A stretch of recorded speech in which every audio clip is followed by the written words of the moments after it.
بسم اللہ الرحمن الرحیم۔ معزز ناظرین، ویڈیو کو لائک اور چینل کو سبسکرائب کر کے ہماری حوصلہ افزائی کیجیے۔ آپ کی حوصلہ افزائی سے ہماری محنت اور بہتر ہو سکے گی۔ ہمیں آپ کی حوصلہ افزائی کی سخت ضرورت ہے۔ بہت بہت شکریہ۔ گمنام ہیرو کے معزز ناظرین، السلام علیکم۔ آئیے چلتے ہیں کہانی کی طرف۔ کچھ دیر پہلے سیاہ بادل کو برف پوش چوٹی سے بلند ہوتے دیکھ کر میرے ذہن میں طوفان کا جو خیال ابھرا تھا وہ درست ثابت ہوا۔ تیز ہوا کے ساتھ موسلا دھار بارش شروع ہو گئی، جس میں بتدریج شدت آتی گئی۔ بادو براں کی اس خوفناک طوفان نے کائنات کو لپیٹ میں لے لیا تھا۔ در و دیوار دہل کر رہ گئے، ہر چیز خشو خاشاک کی طرح اڑتی ہوئی نظر آنے لگی۔ بڑے بڑے درخت جڑوں سے اکھڑ کر کاغذ کے پرزوں کی طرح ہوا میں اڑ رہے تھے۔ میں اپنی جگہ پر بیٹھا رہا۔ ہوا کے طوفانی جھکڑ مجھے دھکیل رہے تھے، لیکن میں اپنی جگہ سے ایک انچ بھی نہیں ہلا۔ لگتا تھا مجھے چھت کے ساتھ پلستر سے جوڑ دیا گیا ہو یا کسی غیبی قوت نے مجھے روک رکھا ہو۔ اور مزید حیرت کی بات یہ تھی کہ میرے اوپر پانی کا ایک چھینٹا تک نہیں پڑا تھا، حالانکہ میرے چاروں طرف پانی کی بچھاریں گر رہی تھی اور چھت پر پانی کے ریلے بہ رہے تھے۔ میں نے ایک بار پھر سر اٹھا کر اوپر دیکھا۔ سفید بادل کا وہ ٹکڑا سیاہ بادلوں میں اس طرح گرا ہوا تھا جیسے کوئی چھوٹی سی ناؤ سمندر کی طوفانی لہروں میں پھنس گئی ہو۔ سیاہ بادلوں سے اٹھنے والی اونچی لہریں اسے بار بار پٹک رہی تھیں۔ میرے منہ سے بے اختیار اللہ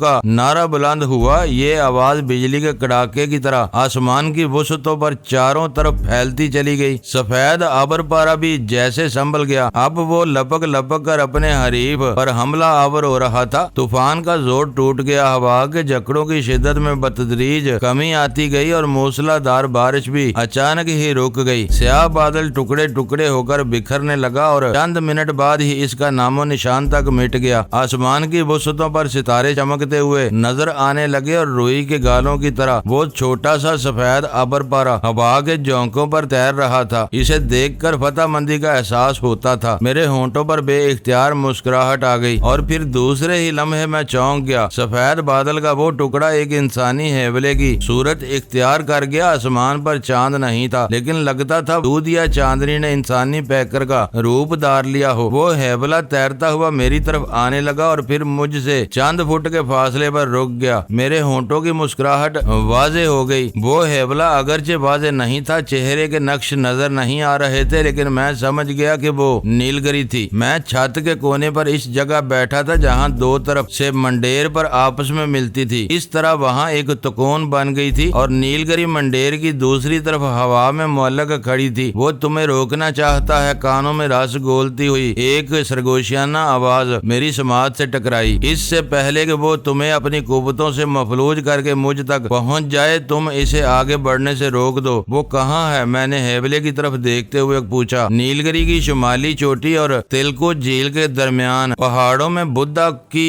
گمپو عبادت گاہ ہے، نیلگری نے جواب دیا۔ اس عبادت گاہ تک پہنچنے کا راستہ بہت کٹھن اور خطرناک ہے۔ اس نے اس جگہ کا انتخاب اس لیے کیا ہے کہ کوئی دوسرا وہاں تک نہ پہنچ سکے، لیکن تمہارے پاس شکتی ہے، تم وہاں پہنچ سکتے ہو۔ وہ چند لمحوں کو خاموش ہوئی، پھر بولی، اسے جاب پر بیٹھے ہوئے 14 دن ہو چکے ہیں، 26 روز باقی رہ گئے ہیں۔ تمہیں اس کا جاب مکمل ہونے سے پہلے اسے عبادت گاہ سے نکالنا ہوگا۔ اگر اس کا جاب مکمل ہو گیا تو میں سمجھ رہا ہوں نیلگری، میں نے اس کی بات کاٹ دی۔ اطمینان رکھو، میں تمہیں کسی ایسے شخص کی قید میں نہیں جانے دوں گا جو تمہیں مہرہ بنا کر دنیا پر تباہی نازل کرنا چاہتا ہو۔ تمہیں جلد ہی کچھ کرنا ہوگا۔ نیلگری بولی، جیسے جیسے دن گزرتے جا رہے ہیں میرے گرد حصار مضبوط ہوتا جا رہا ہے۔ آج بھی میں بڑی مشکل سے حصار توڑ کر یہاں آئی ہوں۔ اسے پتہ چل گیا ہے کہ تم نے بھی اپنا جاب شروع کر دیا ہے۔ وہ تمہیں روکنا چاہتا ہے۔ اگر تم پر اس بارش کا ایک چھینٹا بھی پڑ جاتا تو تمہارا شریر بسم ہو جاتا۔ تمہیں اپنی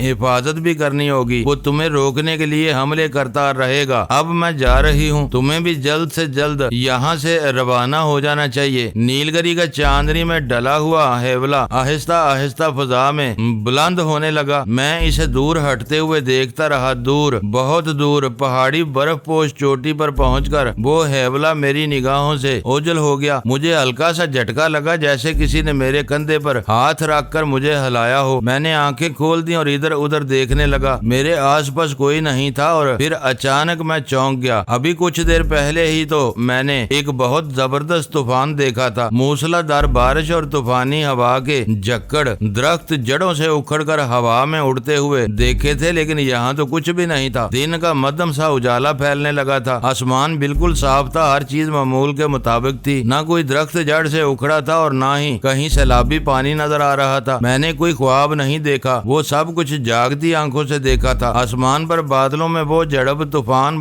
بادو باراں اور نیل گری کا ہیبلا، اور پھر مجھے نیل گری کی باتیں یاد آ گئیں۔ گوتم بوش اپنی پورے اسرار قوتوں کے ذریعے مجھے میری ریاضت سے روکنا چاہتا تھا۔ نیل گری میری مدد کو پہنچ گئی تھی اور میرے اندر کی شکتی بھی کام آئی تھی۔ آسمان پر ہونے والی دو پورے اسرار قوتوں کی خوفناک جنگ اور وہ طوفان میرے لیے تھا، دنیا والوں کا اس سے کوئی تعلق نہیں تھا۔ نیل گری نے مجھے پیغام دے دیا تھا کہ گوتم بوش کو جاب پر بیٹھے ہوئے 14 دن ہو چکے تھے، صرف 26 دن باقی رہ گئے تھے۔ جاب مکمل ہونے سے پہلے اسے اس قدیم عبادت گاہ سے باہر نکالنا تھا۔ اس کا جاب مکمل ہو جانے کی صورت میں نیل گری اس کے قبضے میں چلی جاتی۔ اس وقت نیل گری نیکی اور بلائی کی علامت تھی، لیکن گوتم بوش کے قبضے میں جانے کے بعد یہی نیل گری تباہی اور بربادی کی دیوی بن جاتی۔ میں نے ایک بار پھر ادھر ادھر دیکھا، مشرقی افق پر سفیدی پھیلنے لگی تھی۔ میں نے اپنی ریاضت ختم کر دی اور اٹھ کر کچھ دیر چھت پر ٹہلتا رہا اور پھر نیچے آ گیا۔ چھت پر آنے جانے کے لیے زینہ مکان کے اندر ہی تھا، اس لیے مجھے نیچے آنے میں کوئی دشواری پیش نہیں آئی تھی۔ گھر کے اندر گہرا سناٹا تھا، سب لوگ سو رہے تھے۔ میں دبے قدموں چلتا ہوا اپنے کمرے میں آ گیا، لیکن جیسے ہی قدم اندر رکھا ٹھٹک کر رک گیا۔ دنو میرے بستر پر سو رہی تھی، نائٹ بلب کی نیلگوں روشنی میں اس کے چہرے پر بچوں جیسی معصومیت تھی۔ میں چند لمحے اس کی طرف دیکھتا رہا، پھر باہر آ گیا اور لاؤنج میں پڑے ہوئے صوفے پر لیٹ گیا۔ نیل گری کی باتیں اب بھی میرے دماغ میں ہلچل سی مچائے ہوئے تھی۔ میں نے ہمالیہ میں نیل گری کی برف پوش چوٹیوں کی طرف جانے کا فیصلہ کر لیا تاکہ گوتم بوش کا جاب مکمل ہونے سے پہلے اسے گومپو کی عبادت گاہ سے باہر نکال سکوں۔ یہ فیصلہ کر لینے کے بعد میں اپنے آپ کو پرسکون محسوس کرنے لگا اور پھر میری پلکیں نیند کے بوجھ سے جھکنے لگی۔ رات کے 9 بجے تھے۔ میں اس وقت تریویدی مارگ میں سپر مارکیٹ کے قریب واقع ایشیا ہوٹل کی لابی میں بیٹھا انسپیکٹر بریندرا اور انسپیکٹر اعظم خان کا انتظار کر رہا تھا۔ میں نے 2 گھنٹے پہلے ہی ٹیلی فون پر ان سے یہاں ملاقات طے کر لی تھی۔ 9 بجے کا وعدہ تھا، لیکن وہ ابھی تک نہیں پہنچے تھے۔ جب میں تیار ہو کر گھر سے نکل رہا تھا تو دنو اور شوبھا نے بھی میرے ساتھ آنا چاہا تھا، لیکن میں نے انہیں منع کر دیا تھا۔ میرے ساتھ جو پراسرار واقعات پیش آ رہے تھے ان کے بارے میں شوبھا کسی حد تک جانتی تھی، اس کے سوا اور کوئی ایسی ہستی نہیں تھی جسے کچھ بنک بھی لگی ہو۔ لیکن اب میں نے انسپیکٹر بریندرا اور اعظم خان کو صورتحال سے آگاہ کرنے کا فیصلہ کر لیا تھا، کیونکہ ان کے تعاون کے بغیر میں اپنی مہم پر روانہ نہیں ہو سکتا تھا۔ ہوٹل کی لابی میں کئی غیر ملکی سیاح بھی بیٹھے ہوئے تھے، ان میں زیادہ تر یورپین باشندے تھے، ان میں عورتیں بھی شامل تھیں جنہوں نے مختصر لباس پہنے ہوئے تھے۔ 9:15 بجے کے قریب انسپیکٹر بریندرا اور اعظم خان ہوٹل کے مرکزی دروازے سے اندر داخل ہوئے۔ وہ دونوں سادہ لباس میں تھے۔ میں نے انہیں دیکھ کر ہاتھ ہلا دیا اور وہ سیدھے میری طرف آ گئے۔ انسپیکٹر بریندرا نے ویٹرس کو بلا کر کافی کے لیے کہہ دیا اور ہم ادھر ادھر کی باتیں کرنے لگے۔ چند منٹ بعد ہمارے سامنے کافی سرو کر دی گئی۔ کوئی خاص بات؟ کس لیے بلایا تھا تم نے؟ بریندرا نے کافی کا مگ اٹھاتے ہوئے کہا۔ میں نے انڈیا جانے کا ارادہ فی الحال ملتوی کر دیا ہے اور نیل گری کی طرف جانا چاہتا ہوں، میں نے جواب دیا۔ نیل گری؟ بریندرا کے لہجے میں حیرت تھی۔ تمہارا دماغ تو خراب نہیں ہو گیا؟ ہاں یہی سمجھ لو، میں نے مسکراتے ہوئے جواب دیا۔ میں نے کچھ باتیں آج تک تم دونوں سے چھپائی ہیں، اس خیال سے کہ تم لوگ میرا مذاق نہ اڑاؤ، لیکن اب صورتحال ایسی ہے کہ گویا اب تم اس موڈ میں ہو کہ تمہارا مذاق اڑایا جائے۔ اعظم خان نے مسکراتے ہوئے میری بات کاٹ دی۔ ہاں یہی سمجھ لو، میں نے جواب دیا اور چند لمحوں کی خاموشی کے بعد انہیں رتنا پارک میں ملنے والے کرسٹل کے ٹوٹے ہوئے مجسمے سے لے کر اب تک پیش آنے والے واقعات سے آگاہ کرنے لگا۔ وہ دونوں خاموشی اور پوری توجہ سے میری باتیں سنتے رہے۔ میں نے انہیں یہ بھی بتا دیا کہ اس دوران میں مجھ پر جو مصیبتیں نازل ہوتی رہیں ان میں گوتم بوش اور اس کے چیلے پنڈت دھیراج کا ہاتھ ہے۔ نیل گری بہت مہان شکتی ہے، میں آخر میں کہہ رہا تھا۔ گوتم بوش ہر قیمت پر اسے حاصل کرنا چاہتا ہے۔ اس نے ایک خاص جاب شروع کر دیا ہے، اگر وہ کامیاب ہو گیا تو کچھ نہیں ہوگا۔ بریندرا نے ہاتھ اٹھا کر میری بات کاٹ دی۔ ہندو دیو مالا میں ان پراسرار قوتوں کے بارے میں پڑھا سنا میں نے بھی بہت کچھ ہے، لیکن ایسی باتوں پر یقین نہیں کیا کیا، یہ تو پنڈتوں، یوگیوں اور سادھوؤں کے دھندے ہیں جو کچھ شوبتیں دکھا کر لوگوں کو بیوقوف بناتے ہیں۔ کوئی پڑھا لکھا اور عقل مند آدمی ایسی باتوں پر یقین نہیں رکھتا۔ میں تو تمہیں بہت ذہین اور عقل مند سمجھتا رہا ہوں، لیکن وہ بات ادھوری چھوڑ کر اچھل پڑا۔ جب اس نے یقین نہ کرنے والی بات کی تھی تو میں نے اپنا کام شروع کر دیا تھا۔ میری نظریں اس کے اس ہاتھ پر مرکوز ہو گئی تھی جس میں اس نے کافی کا مگ پکڑ رکھا تھا۔ مگ اس کے ہاتھ سے چھوٹ گیا، لیکن وہ زمین پر بھی نہیں گرا، ہوا میں تیرتا ہوا آگے کی طرف جانے لگا۔ بریندرا اچھل کر کھڑا ہو گیا۔ چند لمحے وہ متوحش نظروں سے فضا میں معلق کافی کے مگ کو دیکھتا رہا، پھر اسے پکڑنے کے لیے ہاتھ آگے بڑھا دیا، لیکن مگ ہوا میں تیرتا ہوا آگے ہی آگے نکل گیا۔ بریندرا بھی ہاتھ پھیلائے اس کے پیچھے لپکا۔ لابی میں بہت سے لوگ یہ دلچسپ اور حیران کن منظر دیکھ رہے تھے۔ بریندرا پورے حال میں اس مگ کے پیچھے بھاگا پھر رہا تھا۔ وہ جیسے ہی مگ کو پکڑنے کے لیے جھپٹتا، مگ آگے نکل جاتا۔ یہ سنسنی خیز منظر دیکھ کر بہت سے لوگوں کے چہروں پر وحشت سی ابھر آئی تھی۔ دو یورپین عورتیں تو خوفزدہ ہو کر چیخیں مارتی ہوئی وہاں سے بھاگ گئی تھی۔ مگ ہماری میز پر آ کر ٹک گیا۔ بریندرا نے مگ کو دونوں ہاتھوں سے اس طرح پکڑ لیا جیسے اندیشہ ہو کہ وہ دوبارہ نہ بھاگ جائے۔ وہ خود صوفے پر بیٹھا تو اس کے چہرے پر بھی سنسنی کے تاثرات تھے۔ میں نے تم جیسے عقل مند آدمی کو بھی کبھی اس طرح فضا میں معلق کسی چیز کے پیچھے بھاگتے ہوئے نہیں دیکھا۔ میں نے اس کی طرف دیکھتے ہوئے مدھم لہجے میں کہا۔ بریندرا کا چہرہ ہونک ہو رہا تھا۔ وہ چند لمحے میری طرف دیکھتا رہا، پھر گہرا سانس لیتے ہوئے اس نے ہاتھ مگ سے ہٹا لیے۔ شاید بات اس کی سمجھ میں آ گئی تھی۔ بہت سے لوگ اب بھی ہماری طرف دیکھ رہے تھے، تو یہ تمہاری حرکت تھی؟ بریندرا نے مجھے گھورتے ہوئے کہا۔ ہاں، شاید تم اسے بھی شوبدہ ہی کہو، لیکن وہ سامنے دیکھو، اس انگریز عورت کو جو سیڑھیوں سے اتر رہی ہے۔ میں نے آنکھ سے اشارہ کیا۔ بریندرا اور اعظم خان بھی اسی طرف دیکھنے لگے۔ دراز قامت اس انگریز عورت نے سٹون واش جینز اور سفید سیلولیس ٹی شرٹ پہن رکھی تھی۔ کندھے پر براؤن لیدر بیگ ٹکا ہوا تھا۔ اس نے سیدھا ہاتھ کا انگوٹھا بیگ کے اسٹرپ میں پھنسا رکھا تھا اور بائیں ہاتھ میں کوئی کتاب تھی۔ اس نے جیسے ہی آخری سیڑھی سے نیچے قدم رکھا، اس کے بیگ سے گاڑھا سفید دھواں نکلنے لگا۔ اس عورت نے بیگ کی طرف دیکھا۔ اسی لمحے بیگ سے آگ کا شعلہ لپکا۔ عورت نے بدحواس ہو کر بیگ کندھے سے گرا دیا اور چیختی ہوئی ایک طرف بھاگ کھڑی ہوئی۔ لابی میں موجود لوگ بھی اچھل کر کھڑے ہو گئے۔ دو آدمیوں نے دوڑ کر اس عورت کو تھام لیا جو اب بھی چیخی جا رہی تھی۔ ایک آدمی بیگ کی طرف لپکا، وہ پیر مار کر بیگ کی آگ بجھانا چاہتا تھا۔ اس نے پیر اوپر اٹھایا لیکن پھر اسے نیچے نہیں لا سکا۔ اس نے دونوں ہاتھوں سے گھٹنا تھام لیا جیسے کوئی زوردار چوٹ لگی ہو۔ اس کے چہرے پر کرب کے آثار ابھر آئے تھے۔ وہ ایک ٹانگ پر ناچتا ہوا وہاں سے ہٹ گیا۔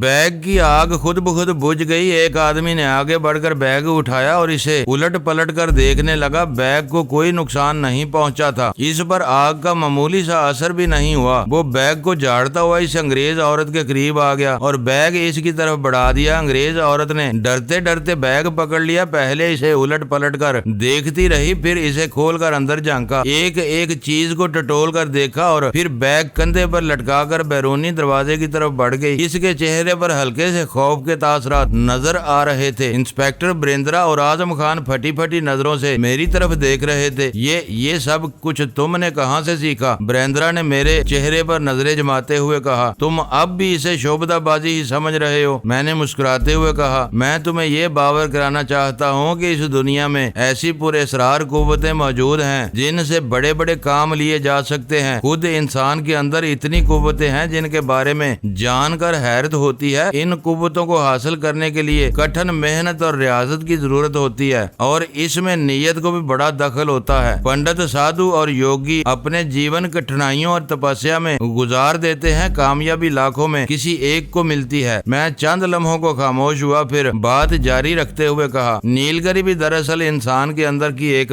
شکتی ہے اور بہت مہان شکتی ہے۔ ہزاروں سال سے لوگ اسے حاصل کرنے کی کوشش کر رہے ہیں۔ لوگوں نے اپنے جیون برباد کر دیے لیکن اس کے قریب نہیں پہنچ سکے۔ میں نے کہا تھا نا کہ ایسی کوئی پر اسرار شکتی حاصل کرنے کے لیے نیت کا بھی بڑا دخل ہوتا ہے۔ لوگوں کی نیتوں میں کھوٹ ہے جس وجہ سے وہ خود نقصان اٹھاتے ہیں۔ میری نیت میں کوئی فتور نہیں، کوئی برائی نہیں۔ میں نے شاولن ٹیمپل میں تھوڑے ہی عرصے کی ریاضت اور لگن سے اپنے اندر کی ایک بہت بڑی شکتی پر قابو پا لیا، جبکہ دوسرے لوگ برسوں سے اس کوشش میں ہیں اور کامیاب نہیں ہو سکے۔ میں نے اپنے اندر کی اس شکتی کو ہمیشہ انسانیت کی بھلائی کے لیے لیے استعمال کیا۔ میں اس بات پر یقین رکھتا ہوں کہ جس روز میری نیت میں کھوٹ شامل ہو گیا اس روز یہ شکتی مجھ سے چھن جائے گی اور یہ نیلگری۔ میں ایک بار پھر خاموش ہو کر ادھر ادھر دیکھنے لگا۔ بعض لوگ اب بھی ہماری طرف دیکھ رہے تھے۔ کچھ دیر پہلے کافی کا مگ بریندرا کے ہاتھ سے نکلا تھا اور وہ اس کے پیچھے حال میں بھاگتا پھرا تھا اور بالآخر وہ مگ اسی میز پر آ کر ٹک گیا تھا۔ اس لیے بعض لوگ اب بھی ہماری طرف متوجہ تھے۔ نیلگری بھی ایک ایسی ہی مہان شکتی ہے جو ہمارے اپنے اندر موجود ہے، میں کہہ رہا تھا۔ اسے حاصل کرنے کے لیے بڑی محنت اور ریاضت کی ضرورت ہے اور یہ میری خوش قسمتی ہے کہ میری یہ ریاضت پوری ہونے سے پہلے نیلگری خود میری طرف متوجہ ہو گئی۔ اس کی وجہ شاید یہ ہے کہ وہ گوتم بوش کی نیت سے بھی پوری طرح واقف ہے۔ میں جس نیلگری کا ذکر کر رہا ہوں وہ ایک علامت ہے، اصل شکتی تو ہمارے اندر ہے۔ اور میرے گلے میں یہ مالا، میں نے گلے میں پڑی ہوئی مالا کو چھوا۔ یہ کرسٹل کے اس ٹوٹے ہوئے مجسمے کے گلے میں تھی جسے میں اٹھا کر اپنے گھر لے گیا تھا۔ نیلگری نے یہ مالا اپنے گلے سے اتار کر مجھے دے دی۔ لو دیکھو، میں نے مالا اتار کر بریندرا کی طرف بڑھا دی۔ وہ الٹ پلٹ کر اسے دیکھتا رہا۔ ایک عجیب و غریب پتھر میں نے آج تک نہیں دیکھا، وہ بولا، اور میں حرارت، یہ ایک زندہ انسان کی حرارت ہے۔ میں نے کہا، اس مالا میں جب تک یہ حرارت موجود رہے گی مجھے نیلگری کی آزادی کی خبر دیتی رہے گی۔ جس دن یہ حرارت ختم ہو گئی اس کا مطلب ہوگا کہ وہ کسی اور کے قبضے میں جا چکی ہے۔ ہزاروں لوگ اسے حاصل کرنے کی کوشش کر رہے ہیں۔ گوتم بوش اس دوڑ میں سب سے آگے ہے۔ وہ صرف 24-25 دن کے فاصلے پر رہ گیا ہے اور مجھے ہر صورت میں اسے روکنا ہے۔ وہ اس وقت نیلگری کی برف پوش چوٹیوں میں گومپو عبادت گاہ کے اندر جاپ میں مصروف ہے۔ تمہیں کیسے پتا چلا کہ گوتم بوش اس عبادت گاہ میں ہے؟ بریندرا نے پوچھا۔ نیلگری خود میری رہنمائی کر رہی ہے، میں نے جواب دیا، لیکن جیسے جیسے وقت گزرتا جائے گا اس کی قوت سلب ہوتی جائے گی اور اس سے پہلے کہ وہ گوتم بوش جیسے بدماش کے قبضے میں چلی جائے مجھے وہاں پہنچنا ہے۔ نیلگری میں یہ بدھ عبادت گاہ کہاں پر ہے؟ بریندرا نے کہا، نیلگری دراصل 2 چوٹیوں پر مشتمل ہے، نارتھ اور ساؤتھ۔ دونوں چوٹیاں ایک دوسرے سے میلوں کے فاصلے پر واقع ہیں اور ہر چوٹی 24-25 ہزار فٹ سے زیادہ بلند ہے، جو سال کے 12 مہینے برف سے ڈکی رہتی ہیں۔ حقیقت یہ ہے کہ یہ پہاڑی چوٹیاں ماؤنٹ ایورسٹ سے زیادہ خطرناک ہیں۔ اس طرف جانا موت کو دعوت دینے کے مترادف ہے۔ اور پھر تمہارے ساتھ 2 عورتیں بھی ہیں۔ یہ بدھ عبادت گاہ نیلگری نارتھ اور تلکو جھیل کے درمیان کسی جگہ واقع ہے، میں نے جواب دیا۔ اور رہا ان دونوں عورتوں کا سوال تو میں ان میں سے کسی کو بھی ساتھ نہیں لے جانا چاہتا۔ ایک تو راستہ بہت کٹھن ہے اور پھر نہ جانے کس قسم کی صورتحال کا سامنا کرنا پڑے۔ اگر میں اس مہم کے دوران میں اپنی زندگی ہار بیٹھا تو مجھے کوئی دکھ نہیں ہوگا، لیکن میں نہیں چاہتا کہ ان دونوں کو کوئی نقصان پہنچے۔ میری وجہ سے انہوں نے پہلے ہی بہت دکھ اٹھائے ہیں اور اب میں یہ چاہتا ہوں کہ وہ ہر بلا سے محفوظ رہیں۔ اب تک کی صورتحال کے پیش نظر میں پورے وثوق اور دعوے سے کہہ سکتا ہوں کہ ان دونوں میں سے کوئی بھی تمہارا پیچھا چھوڑنے کو تیار نہیں ہوگی۔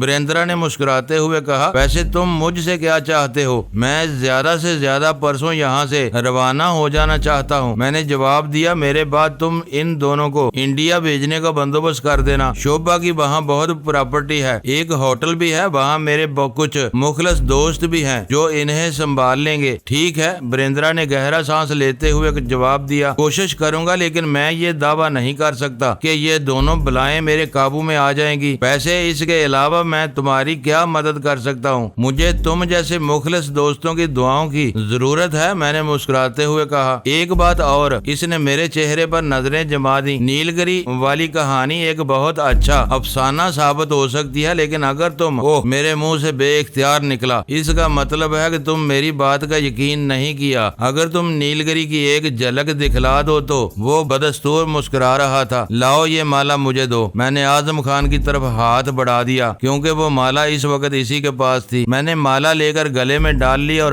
غیر محسوس انداز میں انگوٹھے کو درمیان والے پتھر پر مسلنے لگا۔ نیلگری نے جب یہ مالا مجھے دی تھی تو اس وقت یہ بھی بتا دیا تھا کہ جب کبھی میں اس کی ضرورت محسوس کروں تو اس پتھر کو انگوٹھے سے ہولے ہولے مسل دوں، لیکن آج تک میں نے اسے خود کبھی نہیں بلایا تھا۔ میں یہ بھی جانتا تھا کہ آج کل نیلگری خود مصیبت میں گرفتار ہے۔ گوتم بوش نے اپنی بعض قوتوں کے ذریعے اس کے گرد حصار قائم کر رکھا ہے۔ پتھر کو مسلتے ہوئے میں دل ہی دل میں دعا مانگ رہا تھا کہ نیلگری اس وقت وہ حصار توڑنے میں کامیاب ہو جائے۔ نیل نیلگری نے مجھے مایوس نہیں کیا۔ ہمارے دائیں طرف گول ستون تھا جس کے ساتھ پودوں کے گملے رکھے ہوئے تھے اور مجھے یوں لگا تھا جیسے وہ اس ستون کے اندر سے برآمد ہوئی ہو۔ وہ نیلگری تھی، اس کے جسم پر وہی لباس تھا جو میں نے پہلے روز دیکھا تھا، ہونٹوں پر وہی ملکوتی مسکراہٹ اور آنکھوں میں وہی روشن ستاروں جیسی چمک۔ پہلی ملاقات کے بعد میں نیلگری کے محض ہیبلے دیکھتا رہا تھا، اس انسانی پیکر میں دوسری بار دیکھ رہا تھا۔ میں بھی اچھل پڑا اور میری دل کی دھڑکن بھی تیز ہو گئی تھی۔ بریندرا اور اعظم خان اس طرح اچھل پڑے تھے جیسے ان کی سیٹوں کے نیچے کانٹے نکل آئے ہوں۔ ان دونوں کے چہروں پر سنسنی کے عجیب سے تاثرات ابھر آئے تھے۔ مجھے سمجھنے میں دیر نہیں لگی کہ نیلگری انہیں نظر آ رہی تھی۔ وہ دونوں ایک جھٹکے سے اٹھ کر کھڑے ہو گئے، مجھے بھی اٹھ جانا پڑا۔ نیلگری ہمارے قریب آ گئی، وہ جیسے ہوا میں تیر رہی تھی۔ وہ ان دونوں کے سامنے رک گئی، اس کے ہونٹوں کی مسکراہٹ گہری ہو گئی، اس کے دونوں ہاتھ اوپر اٹھے۔ اس نے بریندرا کا چہرہ اپنے ہاتھوں میں لے کر اس کی پیشانی پر بوسہ دیا، پھر اعظم خان کی پیشانی پر بوسہ دیا، گردن گھما کر میری طرف دیکھا اور ہوا میں تیرتی ہوئی اسی ستون کے قریب پہنچ کر نگاہوں سے اوجھل ہو گئی۔ وہ دونوں اب بھی مبہوت سے کھڑے اسی طرف دیکھ رہے تھے۔ میں نے بریندرا کے ہاتھ پر ہاتھ رکھا تو وہ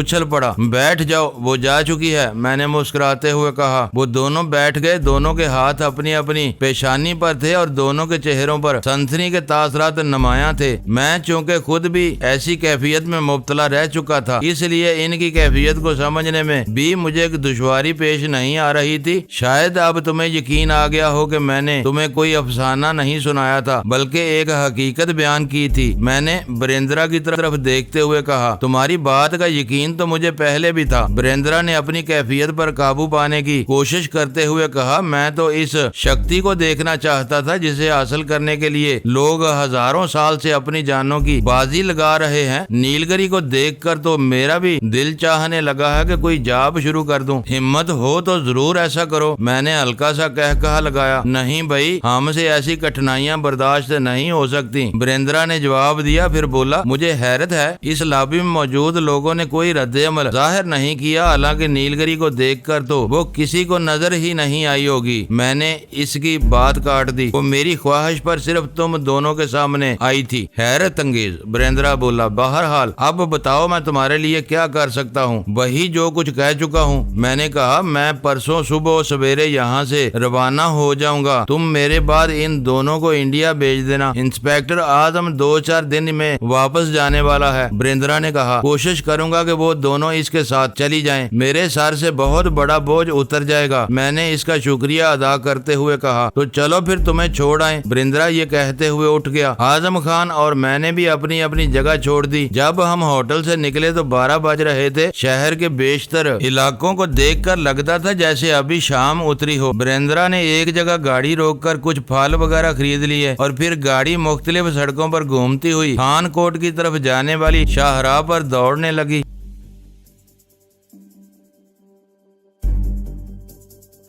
معزز ناظرین، لائک کریں، شیئر کریں اور کمنٹس باکس میں پاک آرمی زندہ باد، پاکستان پائندہ باد کا نعرہ ضرور درج کر کے اپنے ملک پر فخر کریں اور پاکستان کی بنیادیں مضبوط کرنے میں اپنا کردار ادا کریں۔ ویڈیو دیکھنے کا شکریہ۔ معزز ناظرین، اپنا خیال رکھیے گا اور ہمارے چینل کا بھی۔ ISI پاک آرمی زندہ باد، پاکستان پائندہ باد۔